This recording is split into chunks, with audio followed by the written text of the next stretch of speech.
Welcome in everyone to Titan Esports. We are the Divinity League. I'm Caleb Pang. I'm joined by Golden Gad, and we are in week one of the Divinity League, which is going to be Emerald 4 and below in terms of ranks for the players. So very exciting to see some of this grassroots league action. My first time on the mic, but how you doing, Golden Gad? Oh, I'm doing great. Excited to see how, you know, kind of a lower level league, of course, but definitely there's a lot of changes in this patch. So seeing how they actually adapt to that is going to be very interesting for me because, you know, with new objectives, it creates a lot of, I'd say, choice paralysis because guess what? You're going to be going for Otacon. There's a drag on the other side. There's towers up. All this stuff is going to be pretty chaotic. So keeping track of it's really going to determine which teams are going to really come out to a good start here for this Divinity League season.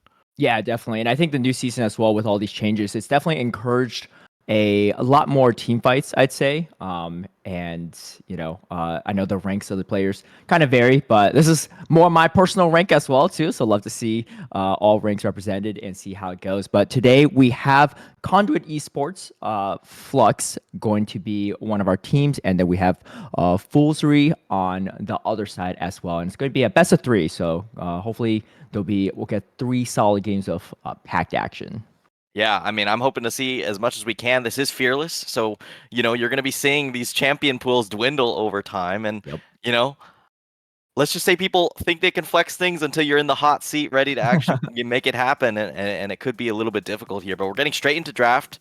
I will always say shout out to production. We have a wonderful new draft screen. If you were here, Titan Esports 2025, it's a little bit different now than previous, but we're going to see a couple interesting bans. Generally, target bans are the way it goes in these leagues. So Mordekaiser, MF actually just a straight up power pick. I feel like pretty strong, especially now with the ADC changes that have come through. A lot of ADCs that are previously carries are now falling out to being relegated to playing more supportive stuff. Misfortune, Jin, stuff like that is extremely common here. And then rounding out with a Viego ban. Definitely. I mean, we see a lot of people even transition to those APCs as well. A lot of people in that ADC role feel like they don't have a ton of agency in this current state of games, but some of them are still quite powerful. Skarner going to get banned out as well. Skarner super strong in the jungle right now. I think saw an interesting stat line. I think in the LPL, it's like lost 1 game when it doesn't go banned. And we got Orianna banned, and we have Jarvan 4 banned as the last ban this first set of bans as well. For those that don't know Fearless, it's a format where players, you can only play the champ once, so it really shows off the diversity of the players and how deep their champ pools go. But we get a first pick of Mumu, really strong in the jungle right now, especially if you're a Ludwig fan. You definitely see a lot of that climbing the ranks. Yeah, exactly. Plat area is exactly where you'd expect it. So here we go. We got a Mumu in the bag here. Jarvan's a pretty surprising ban to see after Orianna is actually out. Generally you see that as kind of a combo, but is going to get taken off the table. Wukong, I feel like, has really risen up in priority. Besides, Xin Zhao kind of comes forward as one of those super hard carry jungles that you can rely on. Caitlyn, actually, interesting pick here. It does apply a lot of pressure as far as the bot lane is concerned, but it's not exactly the strongest state right now. I feel like you won't, unless you get a super big lead where you're able to kill the turret within 10 minutes, you are not going to be seeing too much out of this champion besides those traps that are very consistent. Draven, actually seeing a lot of play across major regions as well. So like, for instance, we saw this yesterday from Carmine Corp. They actually pulled this out in EU. We talked about lane dominance this Caitlyn needs to establish, and if there's anyone to combat that, it's going to be the Draven, who can, throw a couple axes down your throat and really shut you out. Yeah, definitely. We see the Cassiopeia picked up for the mid lane on the side.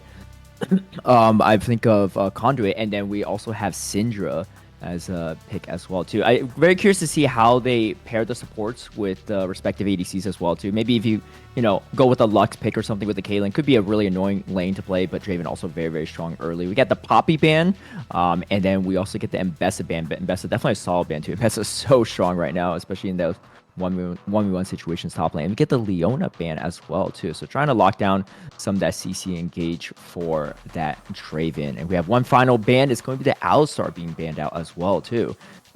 So a lot of tanks being banned out in these final stages, tanks and top laners as well. Let's see what Foolzry is going to pick up. They pick up the Thresh. I believe one of their players actually has quite high Thresh mastery as well, so definitely a strong comfort pick for them. Going to be interesting to see how that's going to pair with the Caitlyn for sure.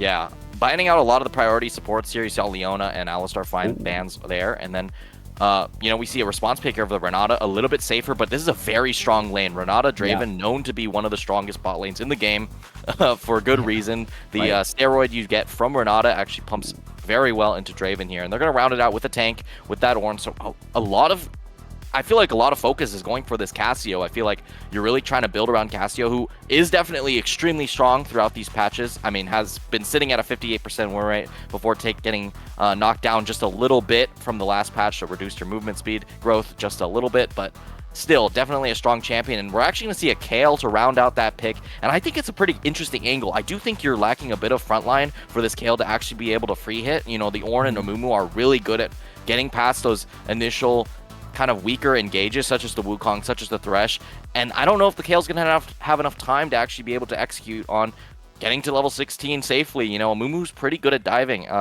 Obviously the turrets now in season 15 or season 25, whatever they want to call it, Mhm. definitely has some more damage. So it's going to be pretty hard to actually find these dives if you aren't super, super coordinated. So yeah, either way, that gets us into game one, Conduit versus Foolzry. Yeah, the Kale definitely would be interesting. You don't see it very often. Definitely not in pro play either. Too, I do agree with you. I think the front line's not particularly as strong on the side of Foolzry, but we're gonna see how they adapt to that as well. And Wukong too, very very strong early game champ too, right? So kind of a mixture of late game and early game strength here.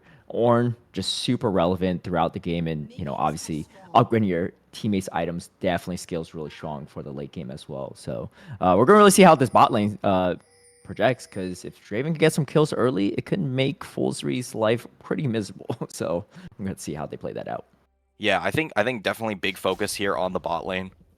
In particular, obviously two lanes that would love to establish prio, and in a meta where you're trying to push for objectives as quickly as possible. So once the Otacon spawns, it's not going to be as much of an issue of okay, what do we actually prioritize here?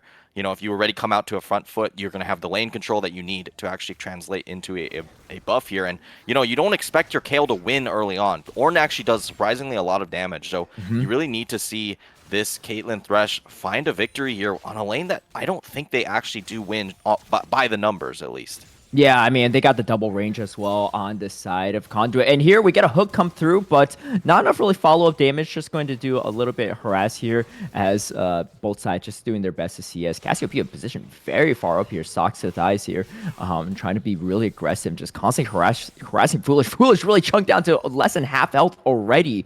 The good news is Foolish at least has teleport, and the cooldowns on teleport's a little bit faster this season, but yeah, having to reset too early would not be a good time. Yeah, Syndra, you definitely got to get through this early lane so you have a little bit more kill pressure later on. Cassio's one of those champions where you pick up a couple kills on it, and suddenly you're coming out to a roaring start, and Hmm. it's very, very difficult to stop for the most part. There's a reason that this champ's kind of problematic right now. I mean, we aren't seeing it too much in the actual pros circuit too much, but I'm just pretty sure because pro teams are very practiced at punishing champions that are pretty immobile without any like easy CC. Uh, Definitely. so I could definitely see that being a vulnerability here. But if Socks to Thighs really establishes a lead, 17 CS up to over 7, so already a great lead in that mid lane already. Yeah, I mean it's going to be huge, and it's looking like that lead is going to continue to advance. I don't know if this Rich is going to maybe go for a ganks to alleviate some pressure, but it's not the easiest to gank this Cassiopeia as well. Meanwhile, bot lane CS looking pretty even all across the board on top and jungle as well too. Hook not going to land. One other change too in the more recent patch is they changed the feats as well. So it's not just first blood gives you that first blood feat, but it's first to 3 kills, which I think for most players it's a little bit better, especially if you get like called out in like an early game too. It's just like that's already 1 feat right there gone, and probably the easiest one to secure. So adding a little more balance to those feats. Yeah, Rich looking like he wants the Scuttle Crab, but with the lane prio that Conduit has actually established, they should be able to just pick this up for free. So a good, nice delay there on a bit of Wukong's tempo. Gonna have to go for a reset here, and Amumu could just go and grab up that second Scuttle if he wants, especially with this mid prio that Sox Thighs continue to have, still 10 CS up. Yeah, I mean, Foolish is not letting it get too out of hand. Hasn't given up a kill or anything either, but is already down on the potions and, of course, down on health. But just trying to at least absorb some of that experience here. We see Rich recalling in the corner, seeing if Tortuga goes for any aggressive plays or not. Rich actually rotating over to this middle bush instead in case they go for an engage. Maybe if Alistar PhD can land a hook, but I don't think that's going to happen here. And yeah, Rich going to just completely recall back to base. Yeah. Looking for a bit of a trap play, but yeah, I mean, the double range is just doing so much here for Conduit. So Yeah. I think it's much more difficult to actually find a good gank angle unless Draven really messes up, but he's been doing a good job on range here. See, you just can't punish that too much besides a Caitlyn Q. You need to have Caitlyn in range, but if Caitlyn's in range, guess what? Draven's in range, so it's Yep. definitely a more scary prospect to actually just free auto. So I think we're gonna mostly see these lanes just kind of subside where it's just an even look for both of these teams. I Yeah, mean, there is JC a bit of a actually. CS lead though. Yeah, I was gonna say JC actually a little bit ahead on CS and doing a good job of harassing the double range bot lane of Conduit. I mean, they can't really get any easy kills either on the Thresh or Caitlyn. So anytime you could deny Draven any of those kills is great too, especially if he dies and lose a lot of his stacks. But he hasn't died yet too. I mean, both teams playing it fairly safe. About a 200 300 gold difference between Conduit and mostly probably just in this mid lane difference here. We see Rich clearing up a red trinket right there. Unfortunately, not going to be able to go for a gank on the Cassiopeia. Yeah, they're gonna Oh, look for a play in, but it's just gonna be denied by that clone. So they're yeah. actually gonna go for it even more. Yeah, but the second one, Bandage Toss does land. Rich is going to try to get out here as fast as possible. Sucks to thighs. Going in with the assist there, but Rich going to flash out there to safety. Does have to burn that flash, though, too. I mean, a lot of that early pressure on Socks to thighs is able to help out that Mumu with that gank as well, too. But Foolish doing what they can to at least absorb some of this XP. Still a little bit under 10 CS down, though. And Mumu Pretty going to clear up these first sets of grubs. Yeah, pretty surprised to see Rich actually commit for the flash. I'm pretty sure with Syndra E, it should have been kind of mute play with nothing actually coming through. But they're going to go for a classic trade here of grubs and drag. Obviously, get your way towards those feats of strength that were added to this season. Currently, no kills on the board, so that's not really even a conversation point right now. You know, you need 3 now. It's not just that first blood, which I think is a great change. A lot of people were just cheesing level 1 to try and get a cheeky 1 feat. So yeah, good awareness there to at least keep it even on the board. So it could come down to a Rift Herald maybe, is what I'm thinking. Definitely. It looks like about 10 CS lead for Fembok on top over 5th. I mean, that Ornn pass is just so nice for him to start building items, whereas it looks like 5th and this KO has not recalled yet, so still working on that Dorn's Blade too. So definitely the lane is going to start favoring Fembok a little bit more as he gets more items until the 5th recalls. But 5th doing okay there, you know, staying fairly even on the CS and health as well too. And KO only gets stronger over time too. Yeah, some of these players for Conduit have been around in the league forever, as well as some for Foolzry as well. So, you know, they definitely have played their fair share of Divinity. And I mean, I've watched personally a lot of games from Fenbach and Soxathais. I'm definitely well-known names if you have been playing here. So seeing this performances it's pretty expected, I'd say. Yeah, definitely. But yeah, we do get the recall from 5th as well. Going to pick up some items, and it looks like Fembok as well. Maybe going to save the TP, actually. Not even going to spend it. Just going to walk back into lane.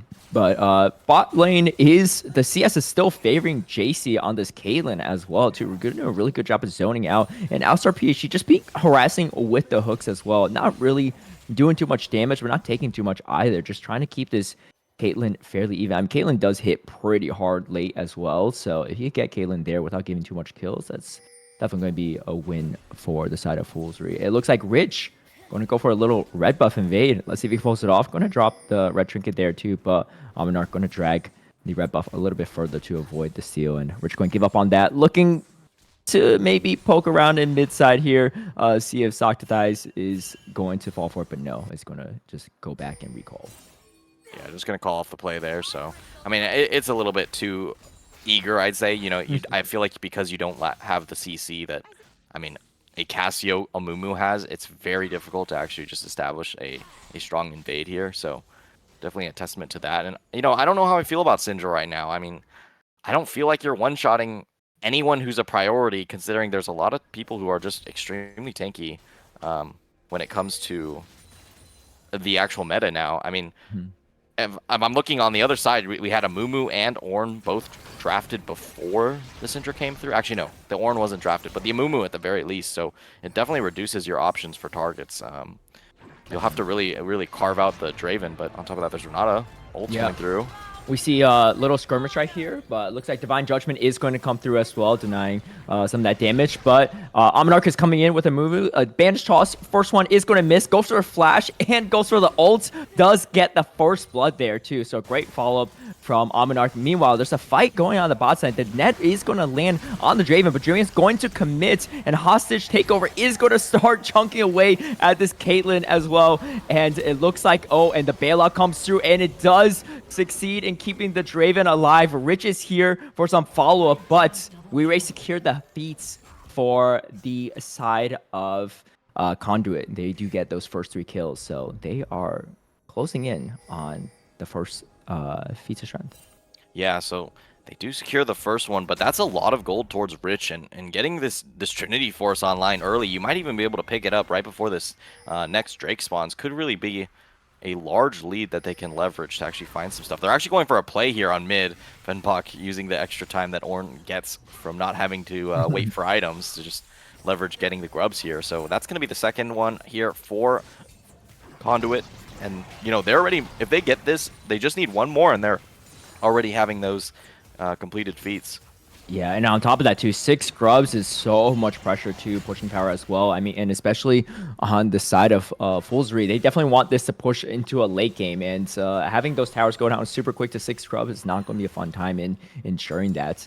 But Rich definitely going to be the one with a lot of gold on the side of Foolzry. Let's see if you keep it up. Alistar PhD is going to successfully land a hook on this Cassiopeia. Socks of Thighs is caught in a bad place, and we actually get the kill onto a Foolish, which is definitely going to help his way of catching a little bit up in the gold difference there too.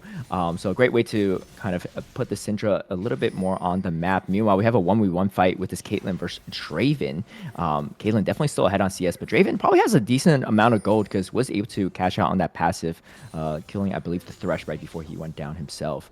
But yeah, looks like both teams going to just ward up a little bit, looking for a potential fight. I think they're just trying to set up this bottom Drake too. They know that this Drake matters quite a bit because Conduit is just one objective away from this feat. And looks like they're going to prioritize here too. Let's see if Conduit is going to contest here or not. I think they're going to look to do it. I mean, it's going to be kind of hard. I mean, they are pretty late to this play, but it looks like they want to make sure that the bot lane wave is actually pushed in. So they're actually going to forward the positioning over to Conduit here. I think Syndra needs to push out that wave quickly to actually be able to contest. But now Alistar finds a hook. Yeah, and unfortunately, just not really any follow-up damage here too. Positioning looks pretty good for Conduit, but Cassiopeia, Soxatize is still on that mid lane. Meanwhile, Syndra is collapsing here too. So they do have the numbers, and they are getting the position they want here. Doesn't look like Conduit is ready to give this up yet. You can see the Mumu still hanging around in that tri-bush. But meanwhile, they're actually going towards this mid lane here, trying to gank a Sox to Thighs, but doesn't land the hook here. They're going to just get this Scuttle as well, get some additional vision in this area. Yeah, they're so tepid. I'm surprised they aren't just pulling the trigger. I guess they're really scared of the Amumu engage, potentially. But Amumu has been sitting in that bot lane bush for maybe like 2 minutes, so they're definitely just kind of waiting it out. They want to find some sort of advantage here. They're going to spot out Amumu walking forward, so they're going to have some sort of intel here. It looks like they're actually maybe going to collapse here on the full force. If Foolish finds a nice stun, this could really be a big opener.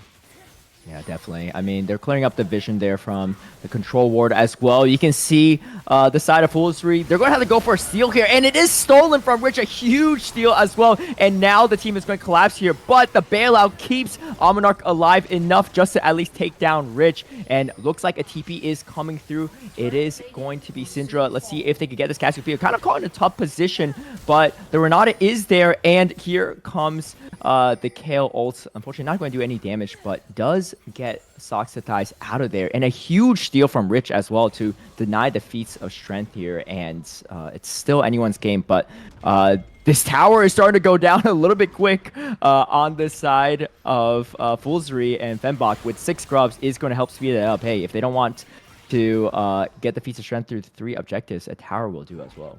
Yeah, so definitely a lot of pressure here for Conduit, but a huge steal there from Foolzry to actually deny. And let's see how that happened. I mean, they actually didn't have that great of vision in the pit here. Unfortunately for them, they actually had just enough vision to get Rich in there with the invis, and then they just try and combo to Mumu, but the bailout actually guarantees the kill onto 2 members there. And I think it was just a little bit late on the TP if they actually wanted to commit for a full fight here, but you'll see that Trux actually gets a great handshake here to deny the final kill onto Socks the Thighs. So just able to actually survive. So not exactly a disastrous play at all, since they're able to at least get 2 kills for it anyways. Definitely. Yeah, I agree with you too. Fifth's TP, unfortunately, didn't really get too much value here. Meanwhile, there is going to be a slight skirmish here, but looks like Rich is going to back off. But yeah, Fifth kind of gave up a lot of tower health by TPing there, and unfortunately wasn't able to pick up a kill too. I think Fifth also was kind of low on mana, so couldn't really even do too much in that situation. So we're going to see if Fembot can take advantage of that and continue to chunk away at this tower. But you see Fifth just not going to leave his side. Meanwhile, a hook does land on the Cassiopeia, and Soxodai is going to go down yet again. And all of a sudden, Foolish 3-0 so far has a huge gold lead already. Yeah, it's good. They're shutting down the Cassio, which is, I said, it was definitely a focus point that they need to actually leverage. And then on top of that, the Syndra now with 3-0 definitely can pull off a one-shot on the Draven at this point. I mean, the bailout's still going to make it a little bit awkward, but if you're able to get one and get out, I mean, I feel like you'd be pretty happy with that, considering it's an Ornn Mumu like full dive comp for the most part here for Conduit. Yeah, definitely. I mean, big shout out to Alistar PSG as well. Full 100% team fight participation so far, and landing a lot of very crucial hooks here. Meanwhile, looks like bot lane is going to continue to skirmish around a little bit, and Fifth getting chunked away a bit from the Ornn. The Ornn all is going to come through. Almanarch is here as well. The flash is used. The first bandage toss is missed, but the flash ultimate from Almanarch is going to secure the kill yet again. I've seen like it's like a little deja vu. It looks like the first kill was similar in respect, but a lot of pressure on Fifth and this Kayle on the top side. I mean, they know how strong this Kayle is going to be late game, and they don't want Kayle to snowball too hard. Yeah, it doesn't have good CS either, so it's a little bit rough. 128 right now, but it looks like bot lane's going to get prepped for a dive here. They don't really have a minion wave, so they're probably going to have to call this one off for the most part. But Syndra not wasting too much time here on the bot side, just going straight back to mid to catch this wave. Cassio going to leverage that to get Rift Herald, so that's actually going to be full feats of strength. Well, the turret in the top lane first, but either way, they would have gotten it from the Rift Herald as well, so very well played there. They're going to get those free boots advantage. And then on top of that, they could upgrade it. Generally, right now, my feelings on upgrades are the only one that's really worth upgrading is definitely Sork Boots. If you can get the upgrade for that into that upgraded form, the extra pen you get is just insane. And then on top of that, some of the movement speed ones. But it looks like we might get an engage here bot. Yeah, and Rich is going to come in and start ulting it. Knocks up the Renata. Renata is going to get the hostile takeover before dying, but unfortunately not really much damage going to be spread around there. So another pick for this side of Foolzry, and looks like they're going to try to push for this tower, but Fembot is here, flashes forward too. Unfortunately doesn't really get much of a knock-up on the side of on the enemy side of Foolzry, and unfortunately Tortuga is going to go down as well. Fembot just going to at least hold the wave a little bit, not let the tower go down, but not really getting any value there out of that flash. Yeah, a well-placed trap there is actually what caught Tortuga under turret. Didn't actually see it just because you need to have a specific camera angle to generally see those traps under turret. So able to survive, gonna get engaged on. Yeah, surprise.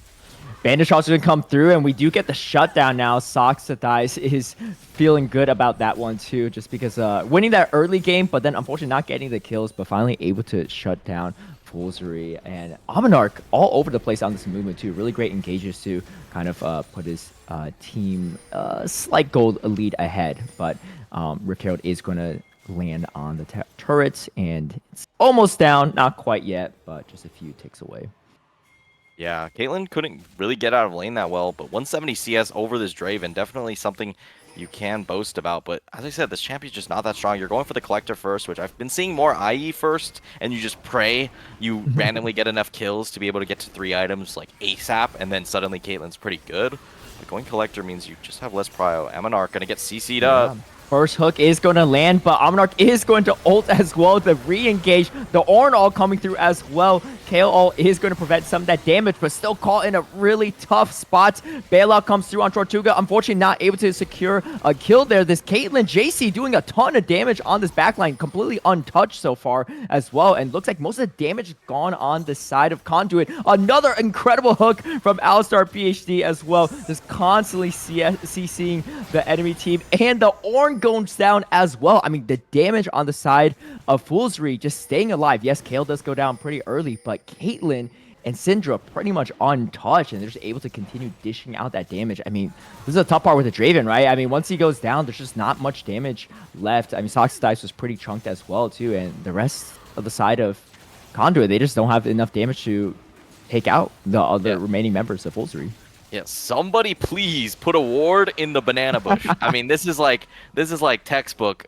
I always talk about how important, if you're going to contest objective, you need control in the banana bush. And you're seeing, I was watching people walking into the banana bush with no vision and getting Caitlyn trapped immediately. And that's how you lose fights. So all I'm saying, definitely gonna have to commit for that. And then we're actually going to get Voracious Otacon here on the board. So we're going to get that res. I'm surprised. I mean, a lot of the kills happened in the last couple of minutes when it was already determined. So seeing Voracious means that you're going to get that res. It is now nerfed slightly. It gives 200 gold back to whoever actually does get those kills. But still, definitely one of the strongest and, for some people, most egregious buffs they've ever added to the game. So we'll have to see which team actually secures it. It's one of those buffs that you can flip. It's kind of like Elder in late game, but much earlier on in the game. So it really can come down to the wire for these ones.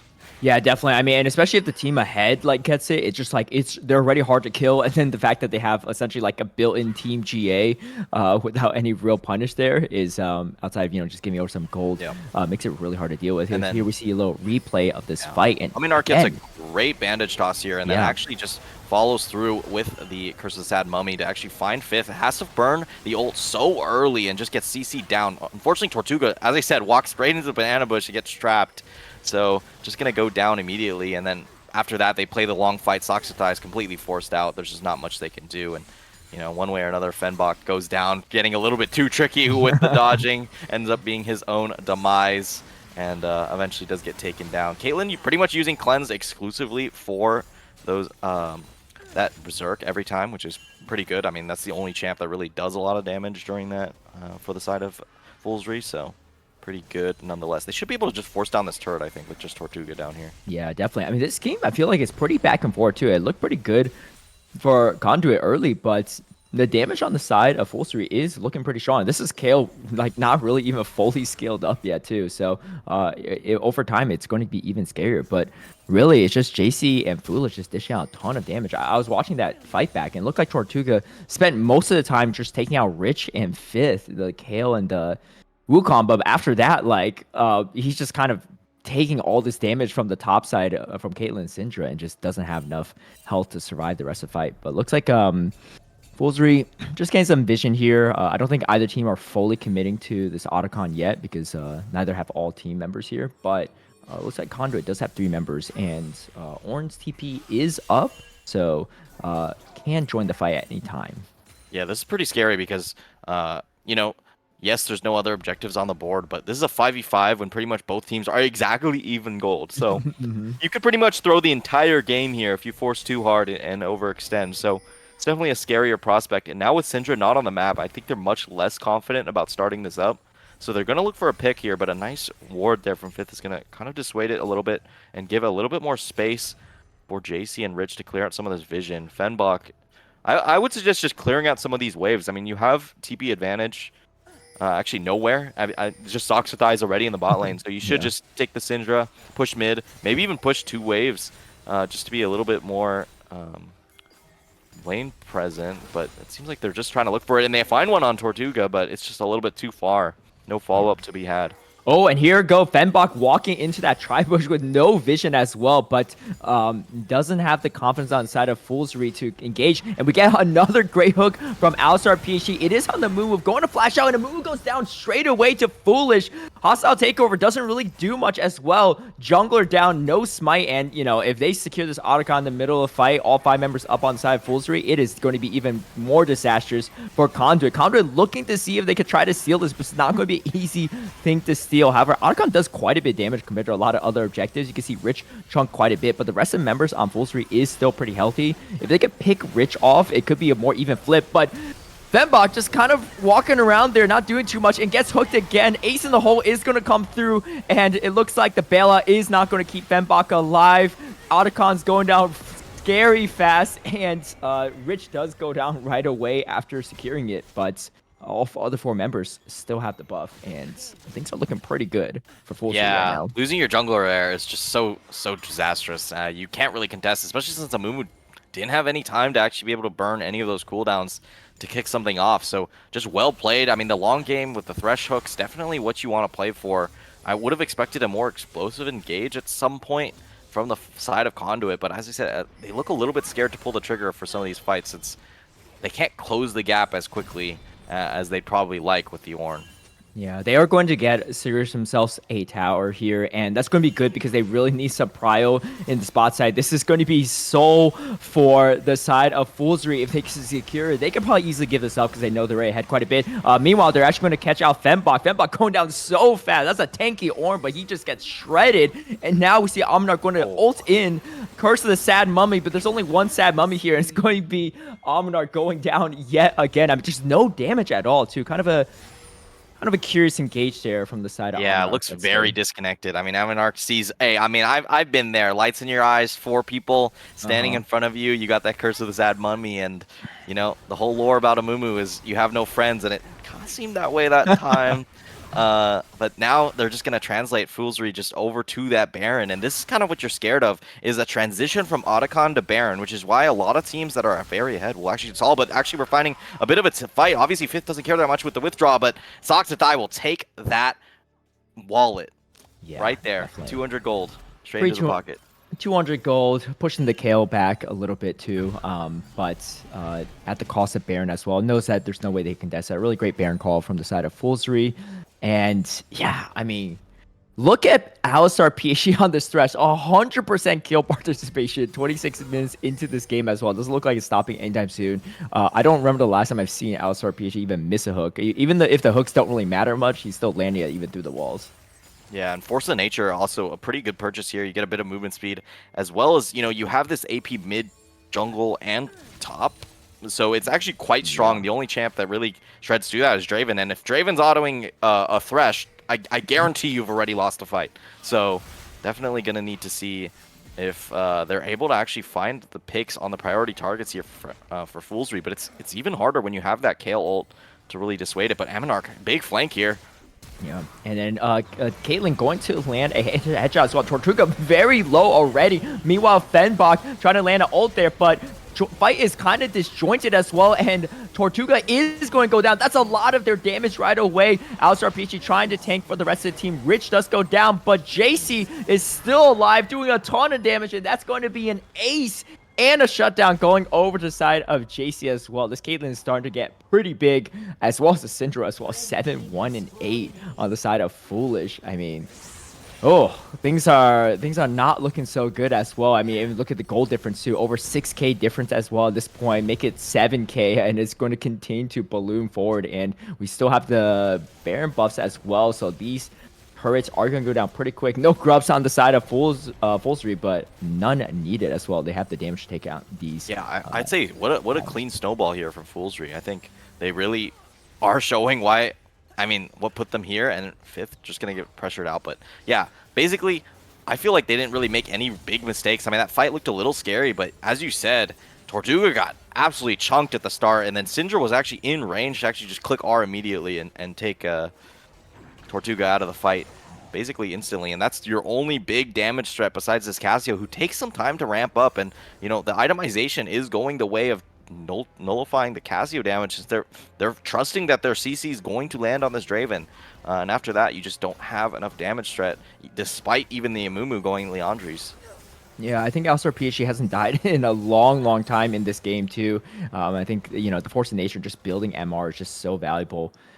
Seems like Dravens just dies pretty quickly in the fights, and at that point too, you just tank for your team while Syndra Caitlyn does all the damage. We see, first the Caitlyn Q doing a ton of damage toward Tortuga as well. Foolish, a really great pick on Tortuga, and then now they're just going concave collapse back down. Soxa dies, definitely doing some damage to push Foolish back a bit. But looks like we have another fight breakout here too on this bot tier 2 tower. Fifth is getting pretty scary as well with this damage too, and of course the damage from Foolish and JC was already pretty scary. Rich and Alistar PhD just doing what they can to tank for the rest of the team. The damage will follow through as well. Two inhibs. I can't see if the middle inhibs gone down yet or not. Yeah, Yep. the two inhibs have gone down. So going to look for a third one to really try to secure this game. And I mean, this is a game that, of course, was going to always snowball more in favor of Foolzry with that Kale. And Kale is finally doing that damage.